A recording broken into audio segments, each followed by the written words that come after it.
तो अभी तक हम लोगों ने समझा कि श्रवणम का मतलब क्या है।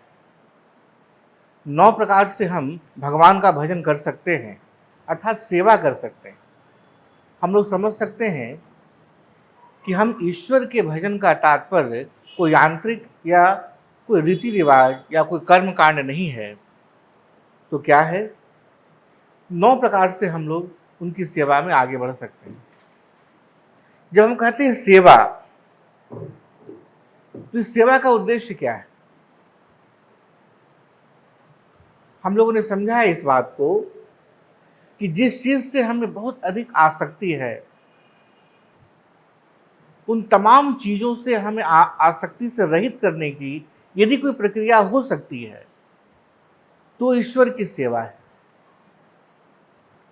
यदि हम ईश्वर को अपना आराध्य मानते हैं, बना लेते हैं, और तब हम उस दिशा में बढ़ते हैं कि जो आराध्य है, वो जो उसके पूजा करने वाले हैं, जो उसका आराधक है, ये दोनों एक हो जाए। जैसे गुरु जी कहा करते हैं, स्वामी तेजोमयानंद जी, कि जैसे कोई लक्ष्य भेदी है, कोई धनुषधारी लक्ष्य भेदी है, अर्जुन की तरह, भगवान राम की तरह, वो लक्ष्य पर जब निशाना साधता है तो उसका बाण, उसकी तीर लक्ष्य के साथ जाकर एकाकार हो जाती है। ये लक्ष्य भेदन है। उसी प्रकार हमारी सेवा, हम आराध्य की सेवा कर रहे हैं, हम आराधक हैं। जब आराधक और आराध्य दोनों एक दूसरे के साथ मिल जाते हैं, एकाकार हो जाते हैं, सायुज्य हो जाता है, यह सबसे बड़ी सेवा है। तो अंतिम लक्ष्य क्या है? जो अंतिम पंक्ति है हमारा, आत्म निवेदनम, अर्थात जो बाण हमारे तर्कस से चला वो जाके लक्ष्य के साथ समाहित हो गया, लक्ष्य में प्रवेश कर गया। और ये लक्ष्य भेदक अर्जुन की तरह है, जो ऐसा देख पाता है कि केवल हमें चिड़िया की आंख ही दिखाई देती है। अर्थात उसकी साधना इतनी बलवती हो चुकी है कि सामने वो पूरी की पूरा जो पक्षी बैठा हुआ है, जो चिड़िया बैठी हुई है, वो चिड़िया तो छोड़ो, यदि हम और तुम देखने जाएंगे तो चिड़िया तो बाद में दिखाई देगी, पहले वो पूरा पर्वत क्षेत्र दिखाई देगा जहां वो वृक्ष खड़ा है, जिसके ऊपर चिड़िया को रखा गया है। बहुत अधिक साधना करेंगे तो जाकर के हमें केवल वृक्ष दिखाई देगा, केवल चिड़िया दिखाई दे, और फिर चिड़िया की सिर्फ आंख ही दिखाई दे। इसके लिए हमें अर्जुन की तरह साधना करने की जरूरत पड़ेगी। तो अंतिम क्या है? आत्मनिवेदनम, अर्थात हमारा बाण जाकर आराध्य के साथ मिल गया, हमारी भक्ति उनमें विलीन हो गई। जब आराध्य और आराधक मिल जाते हैं तो आराधना संपूर्ण होती है। मिल जाते हैं अर्थात जब वहां कोई द्वैत नहीं रहता, वह अद्वैत निराकार निर्गुण स्थिति रहती है। लेकिन वहां तक पहुंचने के पहले जिस सेवा के अलग अलग सोपानों से हमें गुजरना होगा, उन सोपान में पहला है श्रवणम, जिसे हमें कैसे करना होगा? विवेक के साथ करना होगा। जब विवेक के साथ हम करेंगे श्रवण, तो हमें मालूम होगा कि क्या ऐसा है जो हमें इस अंतिम सोपान आत्मनिवेदन तक ले जाएगा। हम ऐसा कैसे करें कि जो अंतिम लक्ष्य है, जहां आराध्य और आराधक मिल रहे हैं आपस में, जहां हमारे और आराध्य में कोई भिन्नता नहीं रह जाती है, वो हम कैसे प्राप्त कर सकते हैं? ये हम श्रवण से यदि हम प्राप्त करना प्रारंभ कर दिए तो हमारा श्रवण हमारी साधना हो जाती है। जब हमें समझ में आता है कि ये श्रेय है, अर्थात ये श्रेष्ठ है जिसे हमें करना चाहिए, और ये प्रिय है, अर्थात ये तात्कालिक सुख तो हमें देता है, लेकिन आत्यांतिक सुख में हमारे लिए ये बाधा बनने वाला है, तो वैसी स्थिति में हम प्रिय को छोड़ने लगते हैं और श्रेय को पकड़ने लगते हैं। जैसे यदि तुम्हें कोई घाव हो जाए तुम्हारे त्वचा के ऊपर, तो जब वो ठीक होने लगता है घाव, तो वहां खुजली होनी शुरू होती है, और बहुत बलवती इच्छा होती है खुजला ही दे उसको, आज छोड़ना नहीं है। कुछ लोग तो कहते हैं भाई कंघी से खुजला दो, लकड़ी से खुजला दो, कहीं कहीं तो बोलते लोहा से खुजला दो। हम कहेंगे भाई लोहा से काट ही नहीं लेते वहां पर हम लोग।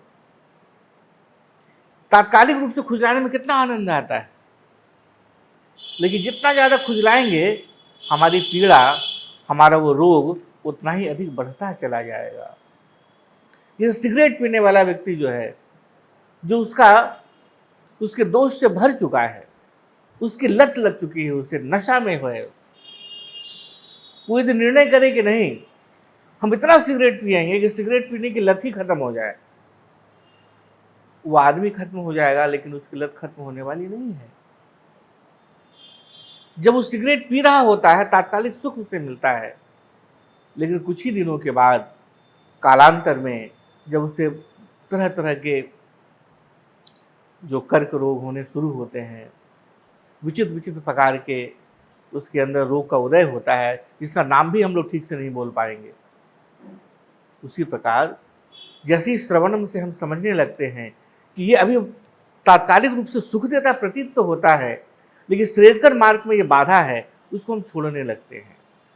जब हम ऐसा करते हैं तो हम दूसरे सोपान में प्रवेश करते हैं। दूसरा सोपान क्या है? कीर्तिनम। पहला क्या था? श्रवणम कीर्तिनम च, श्रवणम कीर्तनम स्मरणम च, पाद सेवनम च अर्चनम, वंदनम च दास्यम च, सख्यम च आत्मनिवेदनम। तब हम कीर्तन करना प्रारंभ करते हैं। कीर्तन से अभी तक हम लोगों ने यही समझा है कि हम लोग झाल मंजीरा लेकर अपने घर में या मंदिर में या अपने पूजा गृह में बैठ करके बजाते हुए भगवान के भजन का गुणगान करते रहे। हमारी कीर्तन की सीमा उतनी ही तक सीमित हो गई है। लेकिन बहुत ध्यान से देखें तो ये एक तकनीक है।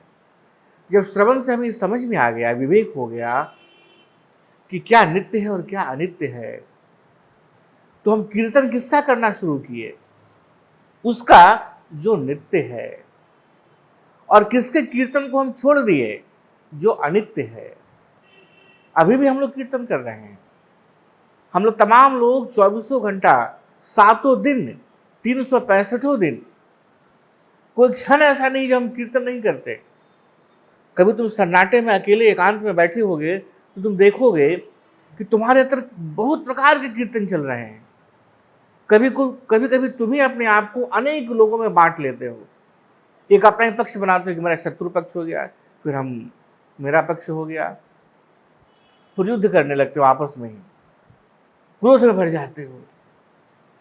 कभी किसी जो अभी नव यौवना में प्रवेश करने वाली जो नारी हो या पुरुष हो, उसको एकांत में तुम देखो, जो बच्चा 10 से लेकर के 15 साल के बीच का जो बच्चे हैं, इतना प्रकार का उनके अंदर चल रहा है ना ये कीर्तन, कि अचानक हाथ में कोई तलवार ले लेगा, यदि बच्चा रहा छोटा तलवार ले लेगा और एक अदृश्य शत्रु के ऊपर प्रहार करना शुरू करता है। लगता है कि बचपना है वो, लेकिन ध्यान से देखना, तुम्हारा जो बाथरूम का क्षेत्र है, तुम्हारा रात्रि काल का क्षेत्र है, तुम्हारा ऐसा क्षेत्र जहां तुम अपने आप को अकेले रखना चाहते हो और बलपूर्वक मना करते हो कोई तुम्हारे साथ न रहे, उस समय तुम कीर्तन ही कर रहे हो संसार का, अलग अलग प्रकार से। और वहां पर यदि तुम्हें कहा जाए कोई तुमको देख रहा है तो तुरंत तुम अपने पूरे के पूरे उस क्रियाकलाप को बंद कर देते हो। जगत में प्रवेश करते हो, वहां दूसरे प्रकार का कीर्तन करते हो। अनेक ऐसे लोग मिलेंगे जो एक स्टेम को लगातार बिना रुके हुए अबाधित अविरल धारा की तरह बोलते रहेंगे।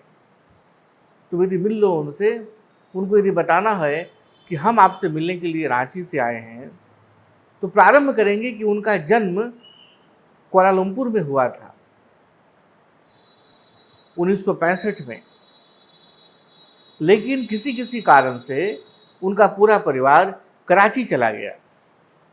अरे भाई आप अभी कहाँ से आए हैं? ठहरिए बताते हैं, अभी रांची नहीं पहुंचे हैं, अभी कराची पहुंचे हैं।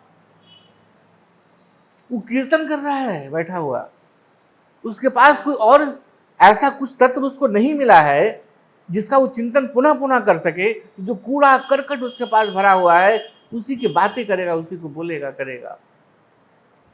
तुमने देखा होगा अपने संगियों के साथ बैठ करके बातें करके तुम लोग कितनी उलझन होती होगी जो बैठकर बातें होती हैं तुम्हारे आसपास।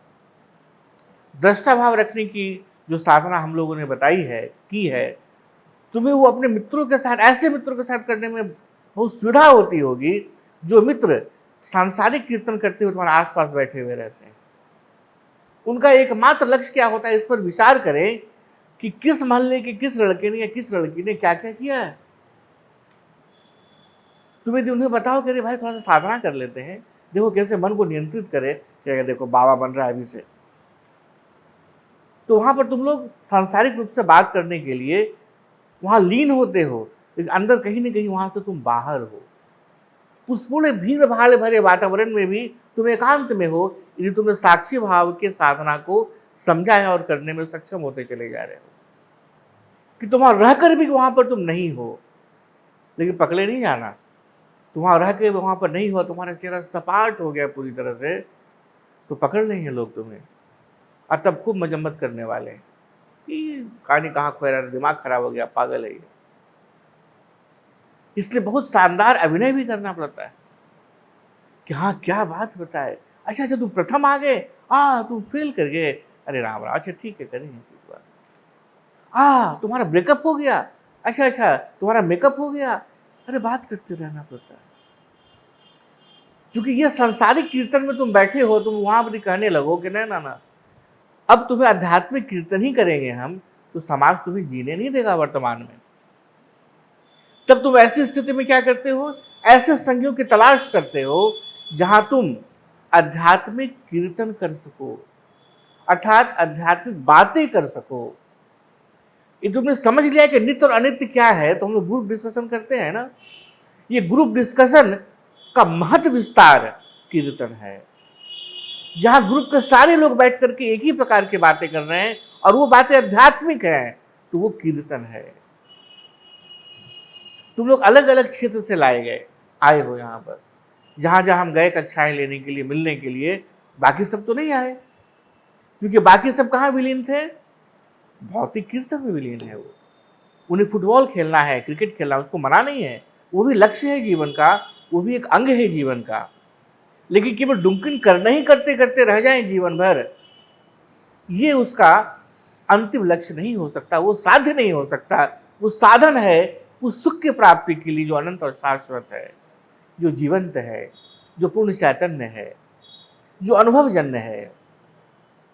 इसलिए जो हम समझे हैं श्रवण से, यदि उस श्रवण के आधार पर हम चुनाव करते हैं कि हम वही चिंतन करेंगे, वही हम बातें करेंगे, वही हम आपस में बैठ करके एक दूसरे के साथ मशवरा करेंगे, सुनेंगे, समझेंगे दूसरे को, कहेंगे कि तुमने क्या समझा तुम मुझे बताओ और मैंने क्या समझा मैं तुम्हें बताऊंगा, और हम दोनों ही उलझन में पड़ जाएंगे तो किसी तीसरे के पास जाएंगे, वो उसको भी उलझा देंगे। इस पूरे उलझन को समझाने के लिए, समझने के लिए फिर हम किसी महापुरुष के पास जाएंगे। यदि हमें समझ में नहीं आता है, ये जब तुम्हारे अंदर ये बातें होने लगती है तो तुम्हारा पूरा जीवन ही कीर्तन हो जाता है। जब राम राज्य स्थापित हो गया, भगवान राम का राज्याभिषेक हो गया, तो सभी लोग को तरह तरह के उपहार भेंट दिए जाने लगे।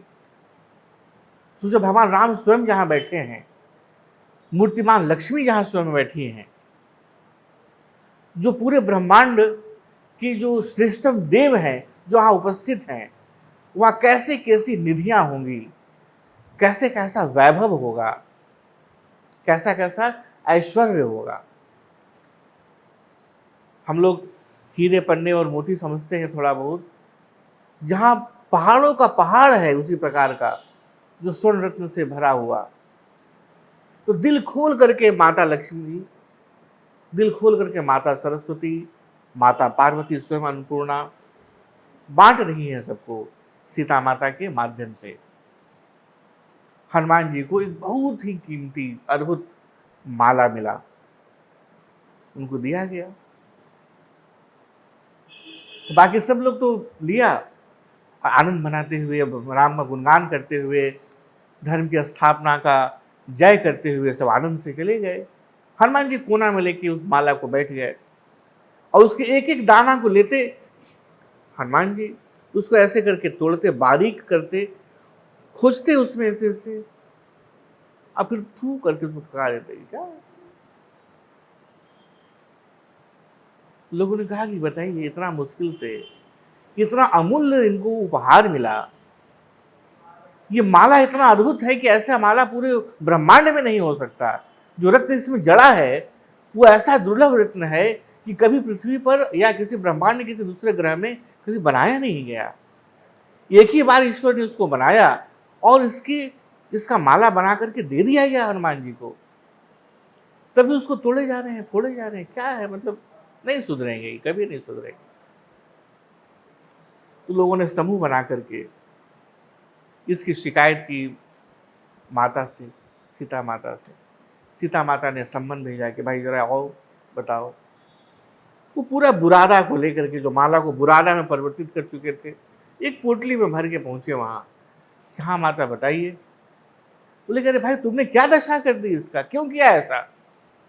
हनुमान जी ने कहा कि मैं हर एक को देखना चाह रहा था कि इसमें राम कहाँ है, किसी में राम मिले नहीं तो मैं रख के इसका क्या करूं? हर एक कनिका में मुझे राम यदि नहीं मिलता है तो उस कनिका का हमारे लिए क्या उपयोग? ये है कीर्तन की पराकाष्ठा। रामदास, स्वामी रामदास, वो पूर्ण रूप से रियलाइजेशन के बाद सबसे महत्वपूर्ण बात क्या हो जाती है, दिक्कत क्या होती है कि व्यक्ति की अपनी पहचान समाप्त हो जाती है। वो अपने आप को भी संबोधित करता है, उनके साथ ही समस्या है। तो जब भी कुछ हो, जैसे भूख लगे उनके शरीर को, तो कहते भाई देखो देखो राम को भूख लगी है। तो लोग पूछता है राम कहाँ है? तो अरे कहाँ, तो सामने तो बैठा है।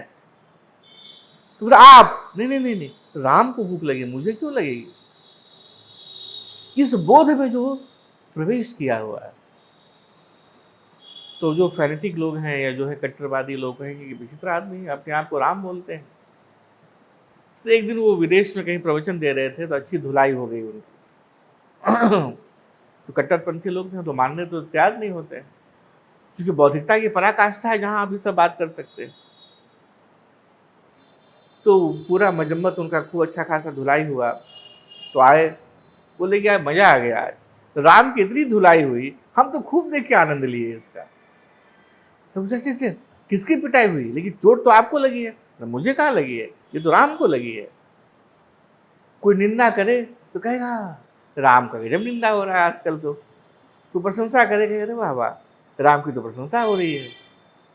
पता है जब वो निद्रा करते थे तो ऐसे अनेक लोग, हमारे बड़े मामा जी भी उसमें प्रमाण हैं, उन्होंने महसूस किया उनके बगल में कि उनके शरीर से राम राम जो ध्वनि है वो निकला करती थी। ऐसा राममय हो गए थे।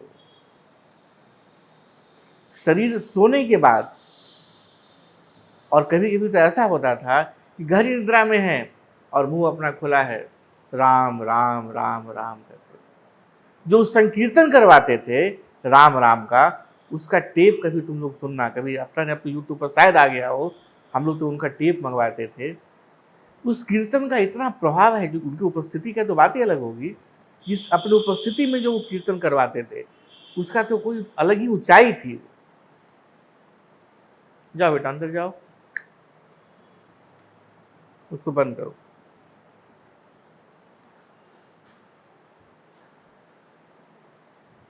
उस कीर्तन का जो क्षेत्र होता था, उसका आभा मंडल, उसका स्पंदन, अभी हमको इतने सालों के बाद याद आया, कभी देखना कि वो कीर्तन जो उनके उपस्थिति में हुआ करता था, जो बहुत मुश्किल से रिकॉर्ड, उस समय तो रिकॉर्डिंग की सुविधाएं भी नहीं थी। केवल क्या, श्री राम जय जय राम, बस यही। तो इस भक्ति के इस वातावरण में इस यात्रा में इसको कभी नकारना नहीं, तुम लोग सोचना नहीं हम लोग कभी कि ज्ञान योग ऊंचा है, नहीं। भक्ति माता के ही सब पुत्र हैं, ज्ञान और वैराग्य। श्रीमद् भागवत को थोड़ा बहुत हम लोग कभी शुरू में किए हैं तो याद होगा। ये श्रवण के बाद जो कीर्तन होता है, ये कीर्तन तुम्हारा दूसरा सोपान है जो तुम्हारे अंदर आराध्य के प्रति भक्ति का उदय करेगा। और जब तक भक्ति का उदय नहीं हो सकता तब तक हमारे आगे की साधना नहीं हो सकती। तुम्हारे अंदर भक्ति अभी संसार के लिए है, देखो कितनी अच्छी साधना कर रहे हो संसार के लिए। जब ये भक्ति तुम्हारा आराध्य के लिए होगा, ईश्वर के लिए होगा, तो स्वतः संसार छूटने लगेगा। इसलिए भगवान ने हमें दो ही हाथ दिए कि तुम यदि दोनों हाथ में कुछ चीज पकड़े हुए हो और कोई तीसरी बहुमूल्य चीज तुम्हारे पास आ गई तो तुम्हें हाथ में से छोड़ना पड़ेगा उसको पकड़ लेने के लिए।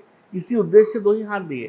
नहीं तो हम लोग को भी दुर्गा माता की तरह हजारों हाथ दे दिए होते कि भाई वो भी पकड़ो, वो भी पकड़ो। बोले नहीं, जैसे तुम अपने पूरे मुट्ठी को रेत से भरे हुए हो और समुद्र के तट पर जा रहे हो, तुम अचानक देखते हो कि माणिक, मूंगा जैसे अद्भुत जो मणिकाएं हैं वो सब समुद्र से निकल के बाहर रखी गई हैं। उसको पकड़ने के लिए तुम क्या करोगे? सबसे पहला काम क्या होगा कि तुम्हारे हाथ में रेत है इसे तुम्हें छोड़ना पड़ेगा।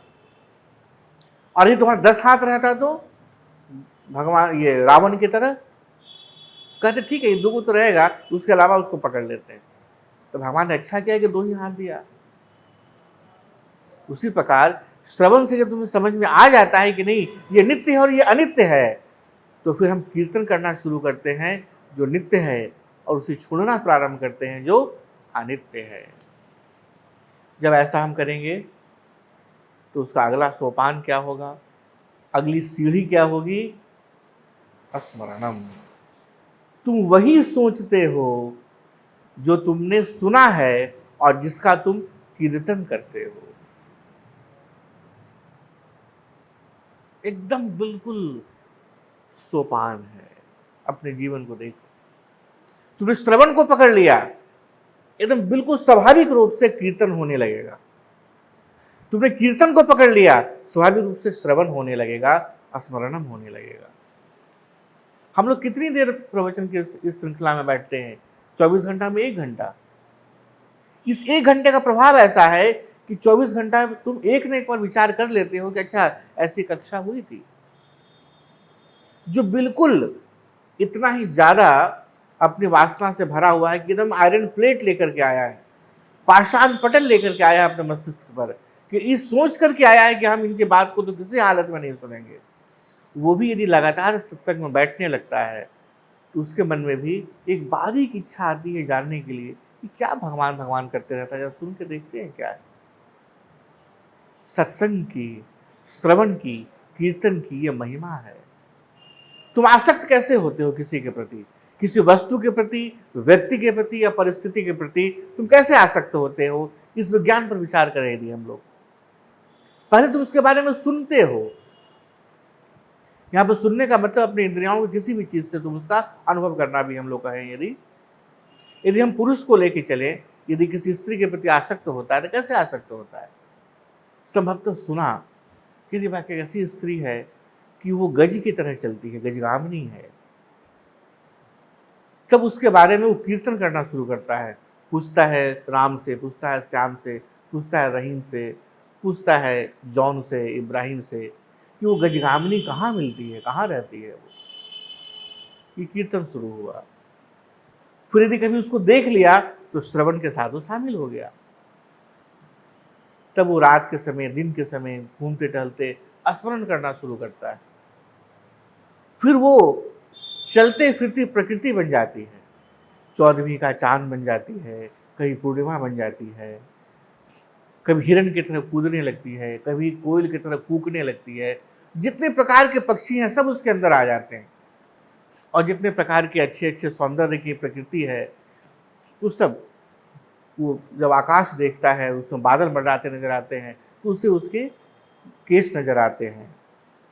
जब पानी बरसता है तो वो उसे नजर आते हैं कि उसकी प्रेम की वर्षा हो रही है, वो सब जगह बस उसी को देखने लगता है। क्या होता है? ये स्मरण है। जब तुम भौतिक जगत में किसी एक स्त्री के प्रति आसक्त होने के लिए तुम श्रवण, कीर्तन और स्मरण का उपयोग कर सकते हो, बस उसी को उल्टा कर लेना है, अंतर्मुखी कर लेना है। यही बात स्त्री जो आसक्त होती है पुरुष के प्रति, उसके ऊपर भी लागू होती है। वो एक ही प्रकार का जो गीत है वो स्त्री और पुरुष दोनों के ऊपर चलता है ना, वो वाला जो अभी कौन सा है, बहुत फेमस गीत है, हमको बहुत अच्छा लगता है। 14वीं का चांद हो या आफताब हो, जो भी हो तुम खुदा की कसम लाजवाब हो। सही बात। सोचो, यदि ये किसी स्त्री को कह रहे हैं आप, और जिसने स्त्री को बनाया है, क्या होगा? तो लोग कहेंगे अच्छा, इतना अच्छा घड़ा बनाने वाला कुम्हार है, घड़ा जितना सुंदर लगता है उतना कुम्हार सुंदर लगता है क्या? इसलिए भगवान स्त्री को तो बनाए, लेकिन अपने कैसा है हम लोग तो देखे नहीं। आलोचना कुछ भी हो सकता है। तो जिस आसक्ति को हम लोग भौतिक जगत में उत्पन्न करने के लिए श्रवण करते हैं, कीर्तन करते हैं, स्मरण करते हैं, बस वही चीज़ हमें आध्यात्मिक जगत में जब हम करने लगते हैं तो हम सही में ईश्वर की सेवा करते हैं। तो तुम अपनी प्रेमिका की सेवा करो, प्रेमी की सेवा करो, बस उसको परिवर्तित करके अपनी प्रेमिका और प्रेमी किसको बना लो? ईश्वर को बना लो। जब ये तुम करने लगते हो तो तुम्हारे अंदर प्रगाढ़ता से ये बात आ जाती है, तुम्हारे अंदर एक ही प्रकार के विचार चलने लगते हैं। कैसे विचार चलने लगते हैं? ईश्वर को लेकर। ईश्वरोन्मुख हो जाता है तुम्हारा पूरा जो मानसिक धरातल है, जो मानसिक प्रवाह है। जब ऐसा होता है तब आता है चौथा स्टेप, कीर्तनम हम अपने आप में कर रहे हैं, स्मरण भी कर रहे हैं। अब हम कर्म क्षेत्र में जब उतरना प्रारंभ करते हैं तो हम जो भी कार्य कर रहे हैं, क्या हम उसको अर्पित करते हैं ईश्वर को? हम कुछ भी करें, यदि हम उसे ईश्वर को अर्पित करते चले जाते हैं तो उस अवस्था को, उस क्रियाकलाप को हम कहते हैं पाद सेवनम, उनकी चरण की वंदना करना। अभी बड़ा विचित्र है, यदि हम लोग कहीं पर, जैसे यदि हम गुरु के प्रति ये भाव आ गया श्रद्धा का, उनके बारे में सुने, श्रवण किए, कीर्तन किए, जैसे नहीं है बाबा नाम केवलम करके करते हैं हम लोग, गुरुदेव का करते हैं, ओम चिन्मय सद्गुरुवे नमः करके करते हैं, उनके स्मरण भी करते हैं लगातार। कहीं हमें गलती से मिल गए तो क्या लिखा हुआ? पाद सेवनम।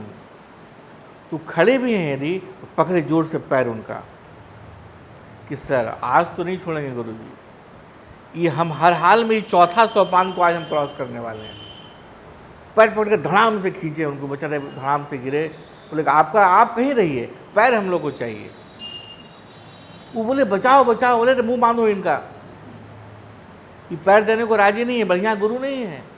तुम लोग मिलकर उनका हाथ बांधे, उनका सर बांधे, पूरा शरीर बांधे और बोला में बांध करके खाली पैर उनका बाहर निकाले। क्यों? क्योंकि पाद सेवनम। अब पूरा जम करके पैर का पूजा किए बढ़िया से। बोले आज हम चौथा सोपान तो हम पाई लिए। फिर धीरे से बोला खोले, निकाले गुरु को बाहर, पूछे चौथा सोपान क्रॉस कर लिए ना गुरुदेव? गुरुदेव देखो अगल बगल को डंटा है लोहा का, सबको दौड़ा दौड़ा के गुरुदेव मारना शुरू करेंगे। तभी आलोचना करोगे तुम लोग, बताओ तो कितना क्रोधी आदमी है। अपने बोले थे पाद सेवनम, पाद सेवा किए तो बोलते हैं मारेंगे। तो पाद सेवनम का मतलब क्या है? जो हम लोग अद्भुत है, हमारे जो पुरी के शंकराचार्य हैं, उन्होंने लिखा है कौन सा? अनंत संसार समुद्र तारा नौकायिताभ्याम गुरु भक्ति धाम्याम वैराग्य साम्राज्य पूजनाभ्याम नमो नमः श्री गुरुपादुकाभ्याम नमो नमः श्री गुरुपादुकाभ्याम। जो पादुका पहनते हैं उसमें इतनी ताकत है कि वैराग्य का साम्राज्य दे देते हैं तुम्हें। छोटा मोटा नहीं, ऐसा नहीं छोटा मोटा वैराग्य 10 रुपये छोड़ने वाला कि आज हमने 10 रुपये का त्याग किया, नहीं, पूरे ब्रह्मांड ही तुम त्याग दो, न यह लोके न वह लोके, कोई लोक का कोई कामना न रहे तुम्हारे ऊपर, ऐसा साम्राज्य वैराग्य का जो प्रदान कर देता है। आहा, तुम अपने जीवन में देखोगे पीड़ा कहाँ से उत्पन्न होती है। एकमात्र उसका कारण है आसक्ति। घर से आसक्ति, बैंक उसको माथा पर सवार है कि ले जाएगा ले जाएगा। जब तक हार्ट में है उसके प्रति आसक्ति सीना के अंदर, तब तक देखो हार्ट बीट बढ़ते रहेगा। जैसे बैंक वाला आया हार्ट बीट बढ़ गया, बैंक वाला गया कम गया। किसी स्त्री के प्रति आसक्ति हो गई तो तुम्हारा कान नाक सर यहाँ तक सिंह भी उग जाएगा माथा पर, अरे बाप रे शादी तो नहीं हो रहा, शादी तो नहीं हो रहा। किसी पुरुष से आसक्ति होगी स्त्री की, कान खड़ा है, कोई और स्त्री तो नहीं उसके इर्द गिर्द बढ़ रही है। जितने दुख का कारण है तुम्हारे जीवन में एकमात्र है आसक्ति। तुमने पूरे ब्रह्मांड को ही छोड़ दिया। ध्यान रहे, छोड़ दिया मतलब तुम वस्त्र उतार करके नंगे नहीं हो गए। ये छोड़ना मानसिक है, ये हम कब समझेंगे। हमारे ऋषि बेचारे समझते थक गए, बोले सब त्याग दो। त्याग दो मतलब फिजिकली त्याग दो। ये बेचारा गोद में बच्चा लिया हुआ है 6 महीना का, आशी को लिए हुए अपने घूम रहे थे। लोगों कहा महापुरुषों ने त्याग दो, धड़ाम से उसको पटक देनी चाहिए, त्याग दिया हमने। कैसे तो सामने में गद्दी था तो खिलाते हुए गिर गई उसके ऊपर। फिजिकल नहीं, मेंटल, मानसिक। पुनः पुनः गीता में भगवान कृष्ण बोलते हैं, फिर सावधान करते हैं कि त्याग मतलब इवन जो हर जगह वो उसको दोहराते हैं कि भाई त्याग का मतलब ये नहीं है कि तुम उसको शारीरिक रूप से, भौतिक रूप से त्यागो। तो वैराग्य कैसा आ गया तुम्हारे पास? तुम्हारे पास सब कुछ है तब भी तुम उससे अनासक्त हो, अब कुछ नहीं है तो आसक्ति के लिए कुछ है ही नहीं। इस अवस्था का जो साम्राज्य दे देता है वो केवल पादुका है उनकी, तो चरण कैसा होगा।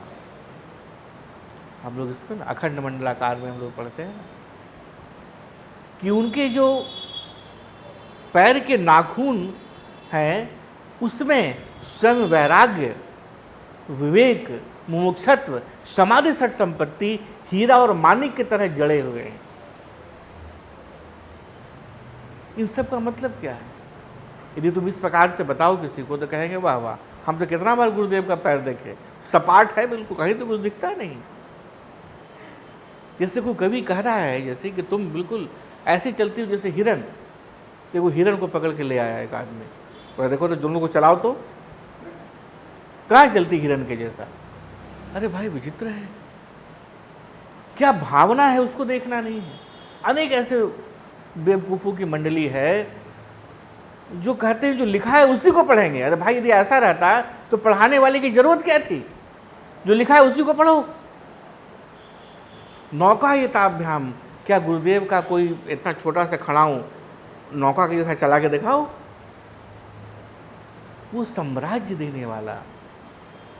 जब हम पाद सेवनम की बात करते हैं तो उसका तात्पर्य है कि जो श्रवण किए हम, जो कीर्तन किए हम, जो स्मरण किए हम, इन तीनों का जो आधार है, जिस आधार पर, जिस नींव पर ये इमारत खड़ी है अध्यात्म की, जिसका हमने श्रवण किया, जिसका हमने कीर्तन किया, जिसका हमने स्मरण किया, वो नींव है जो हमारे गुरु का, हमारे आराध्य का जो चरण है सो, जो उसी पर खड़ा है। वो गुरु का मतलब क्या है? जिसके अंदर वैराग्य हो, जिसके अंदर विवेक हो, जिसके अंदर समाधि सठ संपत्ति हो, जिसके अंदर मुमुक्षत्व नहीं मोक्ष ही विराजमान हो, जो ब्रह्मनिष्ठ हो, जो शास्त्रों में पारंगत हो। ये सब चीज यदि है उसके अंदर तो वो नींव है जिस पर खड़ा है वो।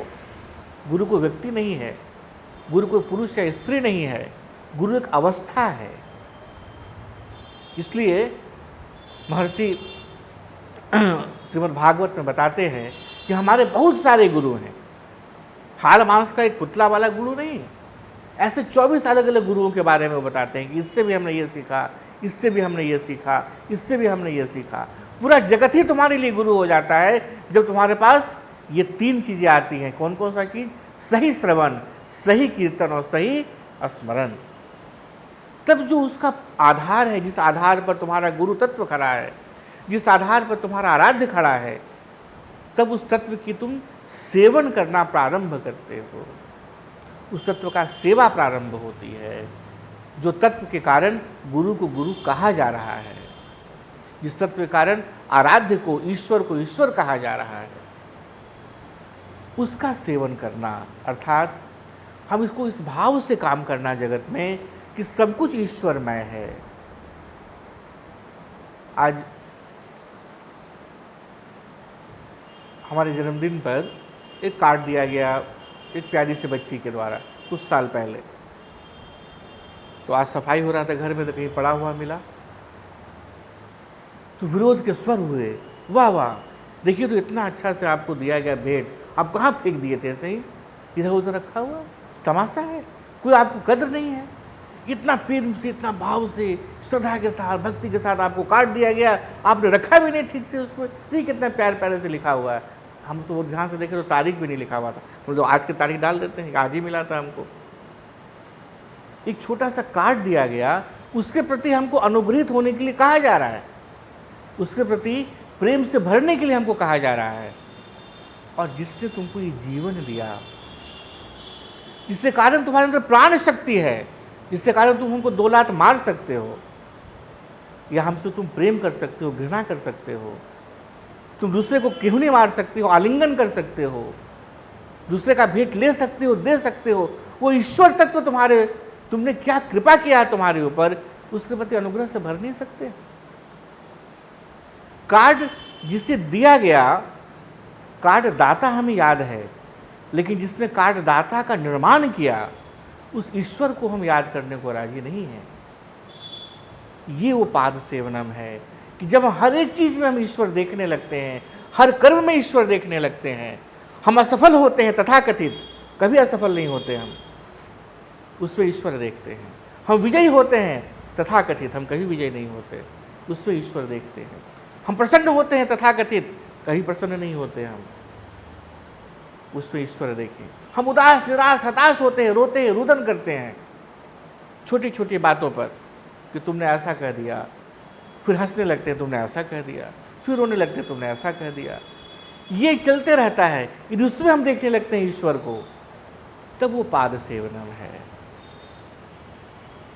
सोचो, ये अभी सोपान है, और उसमें से कोई एक चीज कोई कर लिया, श्रवण कर लिया बैठ करके, वो समझता है कि बस हम तो भाई विश्व विजय कर लिए, हम बचा क्या हमारे लिए, हम तो श्रवण किए थे।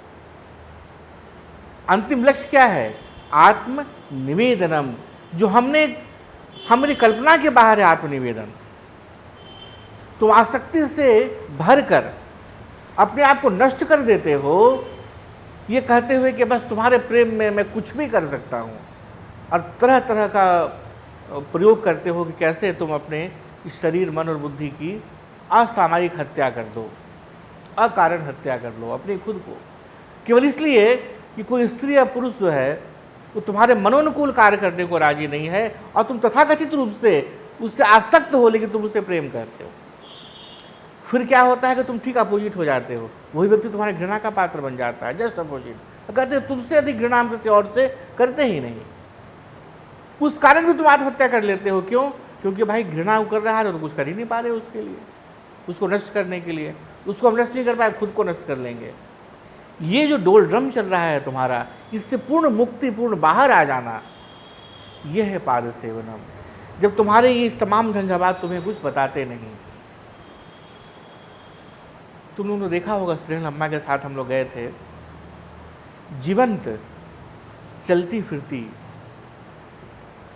श्रवणम, कीर्तनम, स्मरणम और पाद सेवनम, वो कहे कि चलो हम लोग अब कीर्तन करते हैं। उसमें से 2 लोग ने कहा नहीं हम अभी नहीं करें। अच्छा नहीं करोगे, कोई बात नहीं, जाओ। बेचारी थकी हारी बैठी हैं, तुम लोग गए उनके पास, नहीं नहीं ये वाला मंत्र बताइए कैसे हो। अच्छा ये जानना है, चलो बैठो। हमने उत्तरकाशी में देखा उनको कि वो उनसे उनके अंदर कोई विक्षेप उत्पन्न ही नहीं होता था, चाहे आप उनके अनुकूल रहिए चाहे प्रतिकूल रहिए। इस अवस्था का नाम है पाद सेवनम। जो कोई प्रवचन दे रहा है कोई दूसरा व्यक्ति, तो कहती थी हाँ मैं कितनी अच्छी प्रवचन दे रही हूँ देखो, क्योंकि वही ईश्वर है जो उनके अंदर से बोल रहा है, वही ईश्वर जो वहाँ प्रवचन करता है उसके अंदर से भी बोल रहा है। इस भावना तक पहुंचना है पाद सेवनम। ये चर्चाएं होती थी हमारे उनकी कि लोग कहते हैं कि आपको ऐसा नहीं लगता कि आप अच्छा से प्रवचन नहीं करती, बाकी इतना अच्छा अच्छा लोग बोलते हैं। तो मैंने कहा कि मैं ही तो सब जगह करती हूँ, कौन है जो मुझसे भिन्न है। अनुभव की इस स्थिति में पहुंचना असाधारण है। अभी भी कभी कभी जब ऐसी चर्चा होती है कि उसका जरा पाठ निकालना है, तो कितना देर लगता है उनको, हम लोग को चलन दूरभाष से उनसे संपर्क करने में, और वो पीड़ा लेती हैं, बोलती है अच्छा ये वाला और भी कुछ करना है कि बस इतना ही करना है। नहीं हमारा इतना ही करना है। तुम्हारे अंदर और हमारे अंदर भय नहीं है कि बुरा मान जाएंगे। जैसे है ना, किसी को बुलाओ खाने के लिए, बोलो भैया खाना खत्म हो गया छोड़ दीजिए, आज नहीं हो पाएगा, तो कितना गुस्सा के जाएगा, अच्छा खाना के लिए बुलाया और नहीं किया। जिसके लिए तुम्हारे मन में ऐसा भय ना हो, ऐसी स्थिति को जो प्राप्त है, वो समझो कि पाद सेवनम की स्थिति है, जो शुद्धतम स्थिति है। ऐसे अनेक महापुरुषों गुरुदेव ने तैयार किया अपने जीवन में। संध्या चैतन्य जी थी, अब तो स्वामी शायद हो गई होंगी। उन्हें इस बात का अनुभव था, होता था कि विचार बाहर से आ रहे हैं, अभी भी होता होगा। जो तुम्हारे हमारे अंदर जो कलुषित विचार है वो तुम्हारे नहीं हो सकते, विचार ही हमारे नहीं हो सकते, क्योंकि मन ही हम नहीं है।